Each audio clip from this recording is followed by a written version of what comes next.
How do we go about building an advisory board that doesn't suck? All right, well, for starters, let's get some common definitions around what we mean by an advisory board. And I'm going to actually use the advisory board that I built up to help define the types of boards. In general, there are three kinds of boards. The first one, all the way on the left-hand side, is what I would characterize as a general advisory board, right?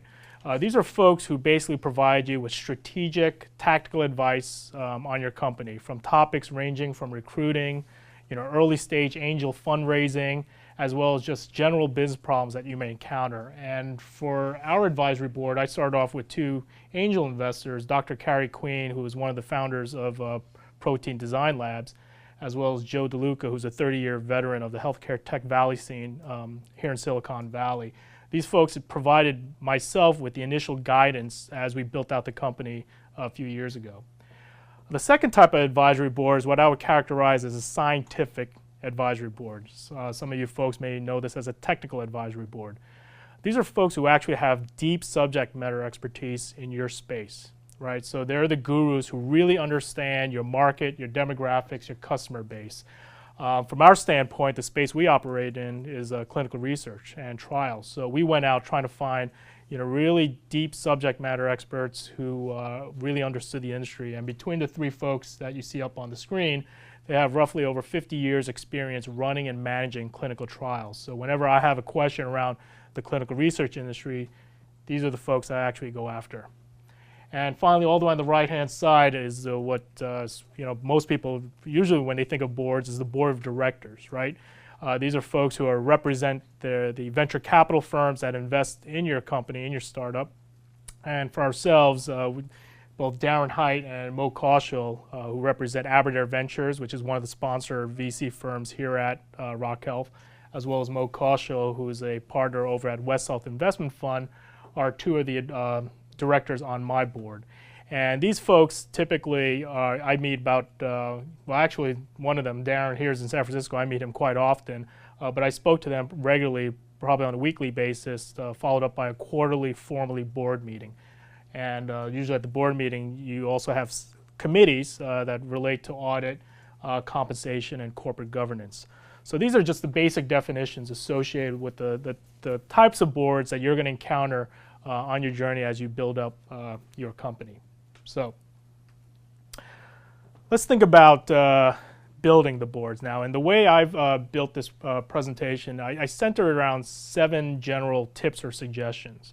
Right, and I think one of the first things you need to think about when you build your board, whether it's an advisory board, technical advisory board, is you got to understand your goals. You really have to understand why you want these advisors, right? And the way I like to think about things around goals is around whether or not you're at pre versus post product to market fit, right? Now, how many folks here understand the concept of PMF and product to market fit? We're all here in Silicon Valley and lean, right?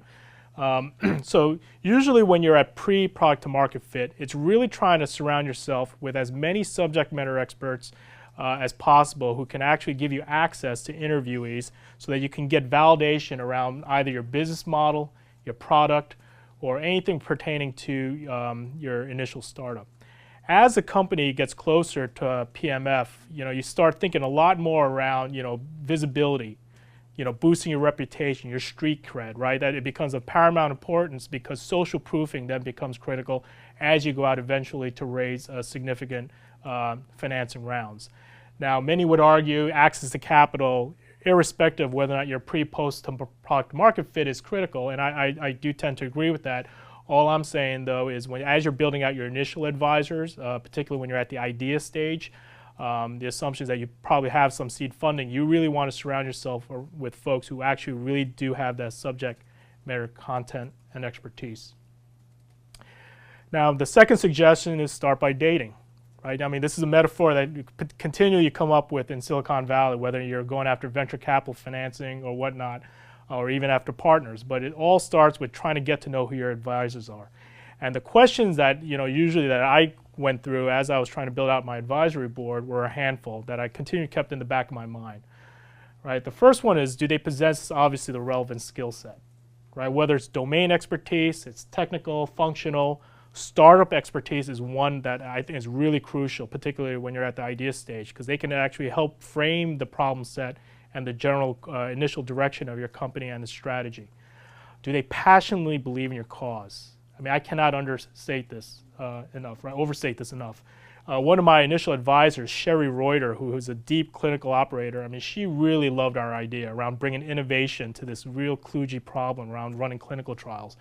And even beyond the scope of our agreement, she goes out there hitting the pavement, spreading the word and gospel of GoBalto. That quintessential early evangelist that's just really doing it because she really truly believes in what we're about. So to the extent that you can surround yourselves around folks who really believe in what you're doing, they're going to go beyond the extra mile to achieve the goals of your company.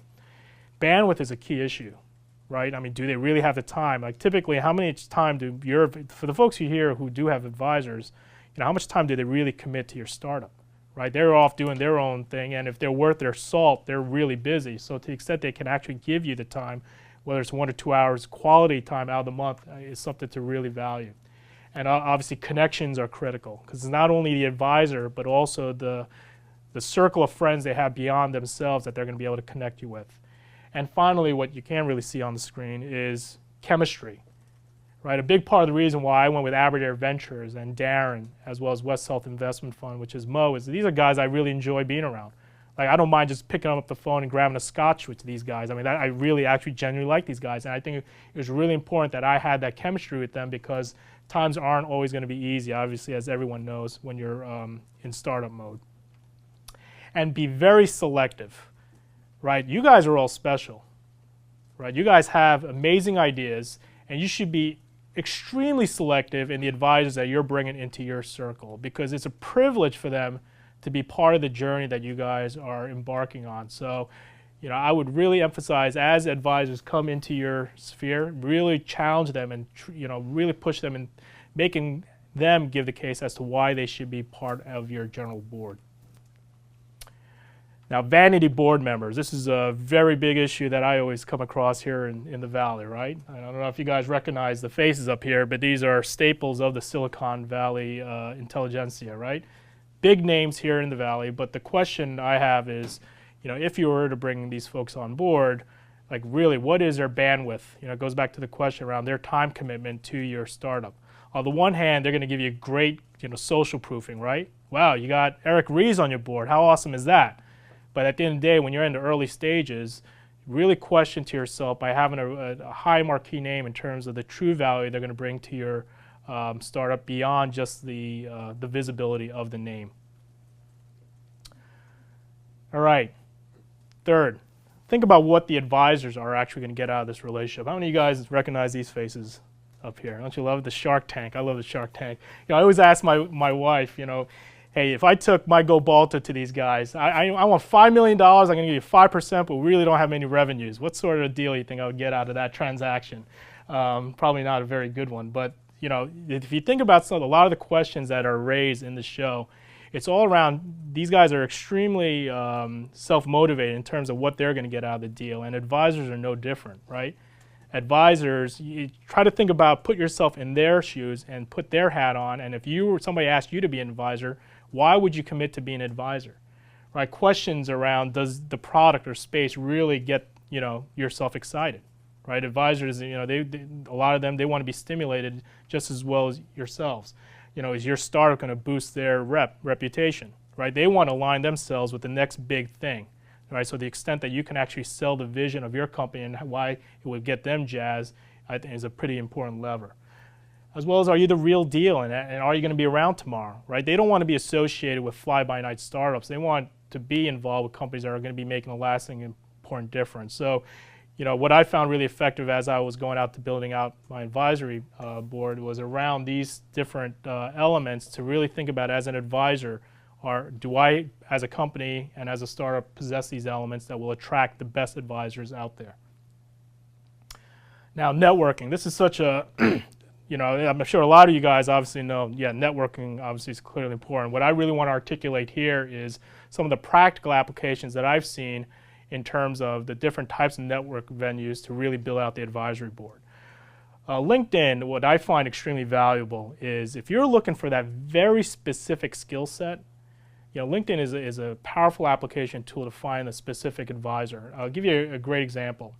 The space that we operate in is the clinical research space, right? And one of our biggest incumbent competitors are folks and providers who provide clinical trial management software platform, CTMS, dominated by Oracle Siebel.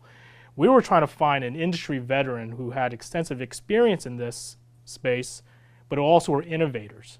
And those two really don't go hand in hand, right? We want somebody who had the subject matter expertise, but also could be forward-thinking and out-of-the-box thinking enough that we could really tap into, that would be part of our mission.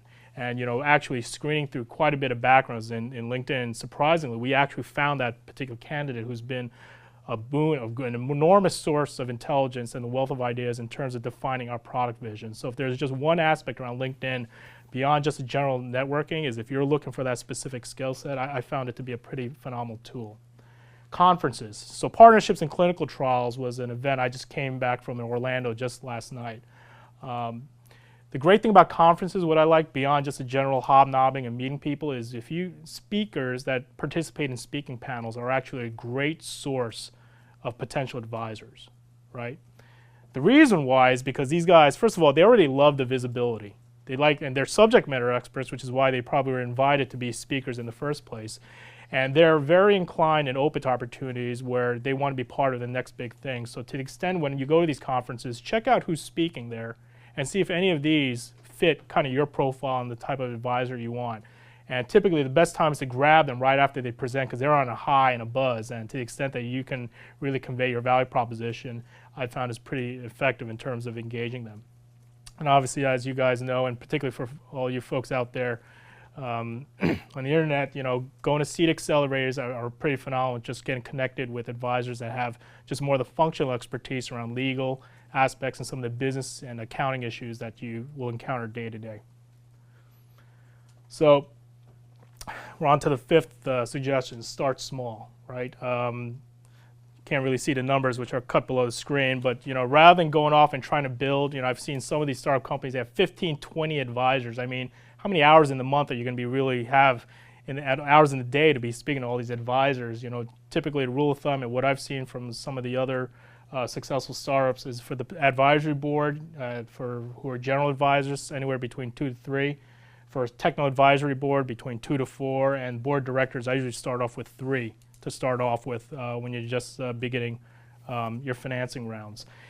And the way I think about it in terms of numbers is, and again, I'm targeting really high quality advisors, folks you are going to engage on a consistent basis, is think about the number of hours that you really do have out of the month and what you're going to be engaging them for on a monthly ongoing basis. And just between, let's say 7 advisors here, that's 7 hours out of the month.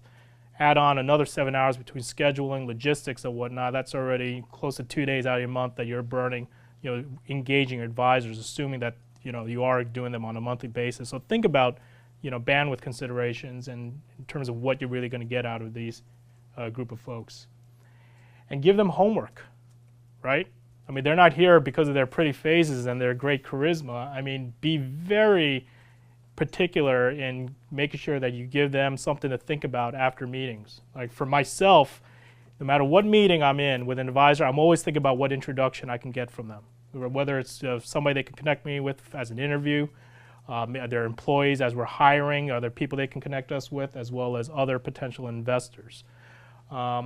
As well as for after each meeting, define the frequency of the next meeting and when the next call is. Make sure you have a clear action item in terms of when you're going to have the next meeting. Something we actually didn't do at ChickRx just an hour ago, so we're going to have to make sure I get the next appointment with you guys. And feedback. If nothing else, constantly ask them for feedback. They've got to be your most critical advisor in your circle. Everybody's, if more than anything else, they're going to be very supportive, right? Your friends, your family, even to some extent, your investors. So your advisors, if they are trusted, they should be the ones who should be consistently pushing you to the limit to make sure they're challenging all of your assumptions. Because if they're not going to do it, I mean, who else is really, going to do it? Now, here's a more practical suggestion, which is kind of a corollary to the sixth one, is we actually use a wiki to actually sync up with our advisors, our board of directors. And I found this to be a really effective tool to just sync up with people, right? And what you have here is the GoBalto wiki, and we call this Board Central.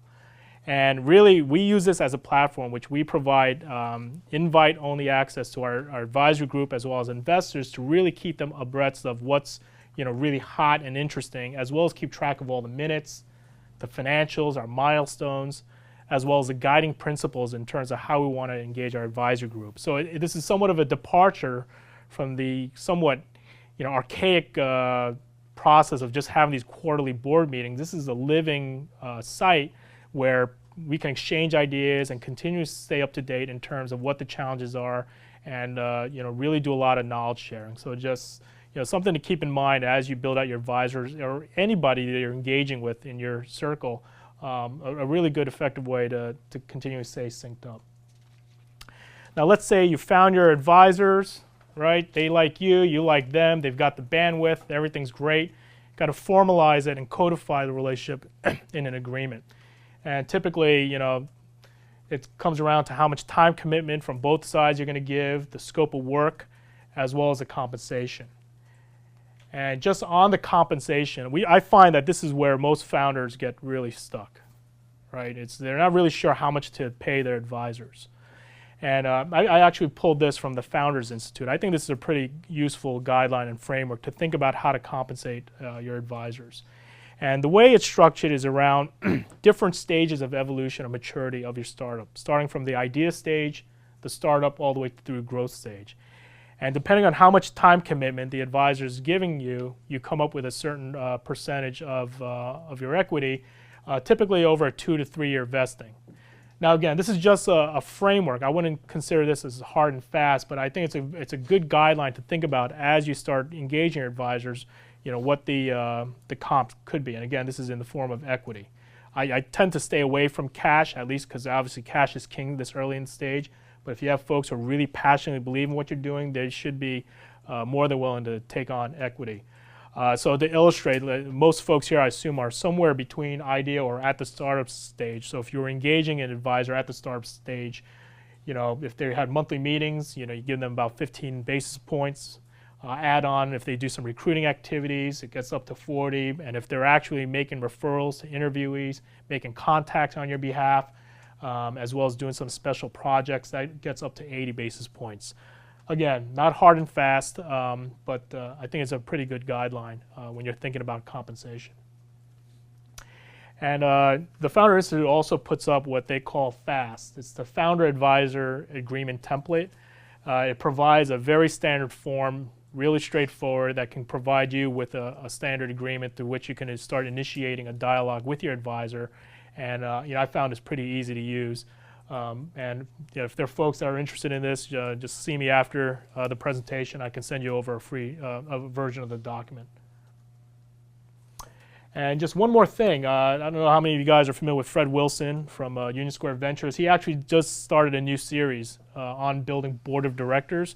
I'm a big fan of his blog, so if you get the chance, I would really encourage you to subscribe to this. He's going to be bringing up a lot of practical tips and ideas in terms of how to build out your more formal board of directors. This is more for when you get into investments from your venture capitalists or professional investors. And I think there's going to be a lot of good meat coming out of this series. So let's just recap 7 tips building your board, right? First off, start with understanding your goals. Before you even go anywhere, understand what you want to achieve out of your advisors. Be extremely selective, right? You guys are the bomb, so make sure you guys are coming with advisors that really are going to make you proud and is also going to represent. And in terms of approach advisors, also think about what they want, right? Get in their mindset and understand what it is about you that's going to attract them. 4, networking. Obviously, that's going to be a good source to find the specific advisors. Start small. Right? Don't try to come up with the 15, 20 listed advisors just to fill up your website, but really be selective again. Go back to the selective theme. Give them homework, action items so that they can report back to you during your next meeting. And finally, formalize the arrangement through a contract.